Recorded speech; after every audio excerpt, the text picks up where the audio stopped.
lies eh. You shouldn't tell the lies.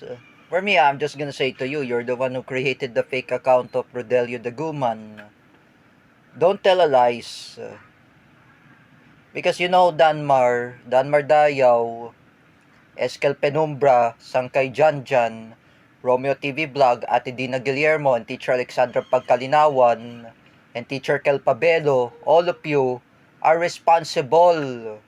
Even those Marcos loyalists who were fake Filipinos, all of you are responsible for creating a fake account to attack Kuya Rodelio Daguman. Oh, he has nothing to do about Cedric. Oh, all of you is responsible. Danmar, I've been talk with Denzel Joshua.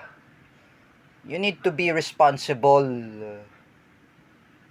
Oh, you need to be responsible how to use social media. Oh, you know that because for me, this is not right thing to create a fake account in Facebook. Like me in the past, in a few years, I was being doctored by Marcos loyalist over the past 6 years ago, 2021, I attacked Teacher Vincent Ramos. In 2024, over the 2 years ago, I attacked Teacher Gio Malana. Oh, that is my fault when I make fake account in Facebook. For all of you, stop creating a fake account. You know, Facebook is a social media. Do not create fake account. You're the one who started this. You ruin Cedric Mariano's art when you make fake account of David Gill. Oh, you're the one who started this, Danmar. And even another one, you, Sangkay Janjan, and Ate Dina Guillermo, all of you, both of you are responsible creating fake account of Mrs. Annie Gill. Oh, you know that, even you, Danmar Dayaw, you're the one who created fake account of Mrs. Annie Gill. And even Kuya Rodelio Daguman, you're the one who make fake account of the Silan brothers to ruin Cedric. Who's responsible anyway? It was you. It's not the Silan brothers are involved that. Do not blame everyone, Danmar. If I were you, blame yourself.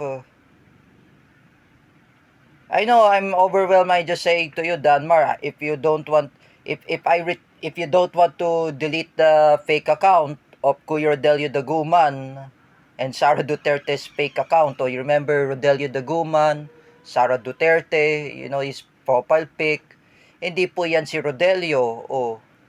Because my retaliation against Danmar Dayaw to deactivate the fake account of Rodelio Daguman, because it's not good to bully everyone, to bully the individuals that they never do anything.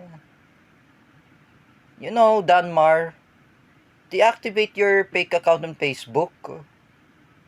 Show how little respect. My YouTube vlog, I learn how to respect others.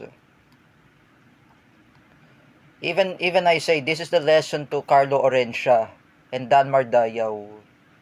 Don't be such a bad influence. I say to Carlo Orencia, don't criticize the church. Don't say bad words. You will be happen like Mark Domingo Cruz. When me and Jardino we just already told to Carlo Orencia, learn how to be kind.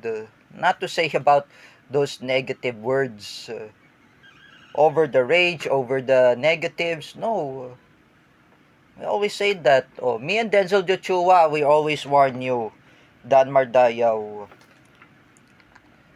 Do not make fake account of Rodelio Daguman, because you know you will get you in trouble. Because I just wanna tell the brother of Kuya Rodelio Daguman, Kuya Robin, Kuya Robin wants to file the cases against Danmar, even the other Marcos loyalists someone who want to troll Kuya Rodelio Daguman. Among them is Sangkay Janjan, Romeo TV Vlog, Eskel Penumbra, Kel Pabelo, Alexandra Pagkalinawan, and Ate Dina Guillermo. And even Paulo Cruzada, Gina Asedio, and Jeffrey Asedio, and Jim Macasandil, and Jab Magno are responsible for creating fake account of Rodelio Daguman, bashing at Rodelio, even creating fake account of mother of David Gill, Mrs. Annie Gill, even the fake account of David Gill to ruin reputation. That's not really good. They have nothing to do about Cedric. Cedric Mariano is non-political. Is non-partisan. I know Cedric Mariano, he was being scammed by Bongbong Marcos because following the event when Rodrigo Duterte arrest Bongbong Marcos. Now Cedric Mariano got scammed by Bongbong Marcos. Nabudol na si Cedric. And millions of Filipinos are being scammed by Marcos loyalists. Nabudol na tayo ni Bangag. That's why nabudol. If I were you, Danmar Dayaw, and your other allies, Sangkay Janjan, Romeo TV Vlog, Ate Dina Guillermo, Alexandra Pagkalinawan, Teacher Kel Pabelo, and Eskel Penumbra, and the other Marcos loyalists who are fake Filipinos, and especially Jab Magno, don't create too much fake account in Facebook. For me, I just said before, I apologize, Aisa Bancula. That was an ex-girlfriend of Teacher Vincent. I'm the one responsible who make fake account of Teacher Vincent Ramos.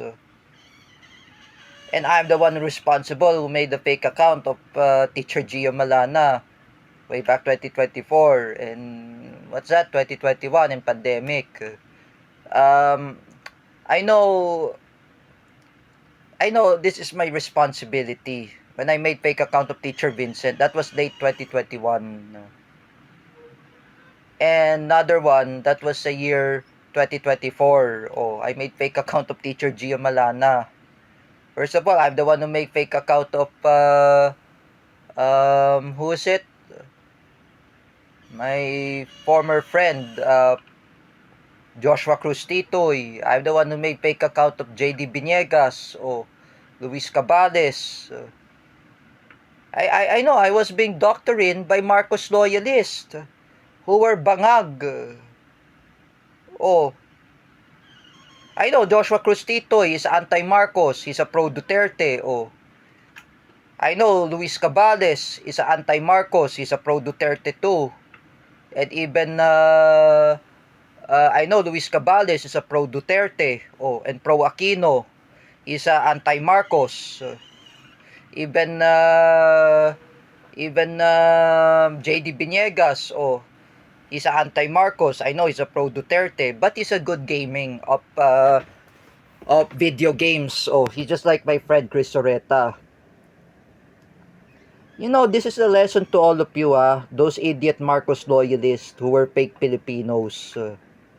Danmar Dayaw, Sangkay Janjan, Romeo TV Vlog, Ate Dina Guillermo, Teacher Alexandra Pagkalinawan, Teacher Kel Pabelo, Eskel Penumbra, and also Jam Magno, Paulo Cruzada, Gina Asedio, Jeffrey Asedio, and Jim Macasandil. All of you, just stop creating a fake account on Facebook.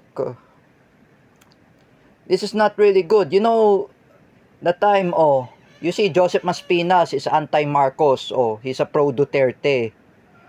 Will you ever bash him?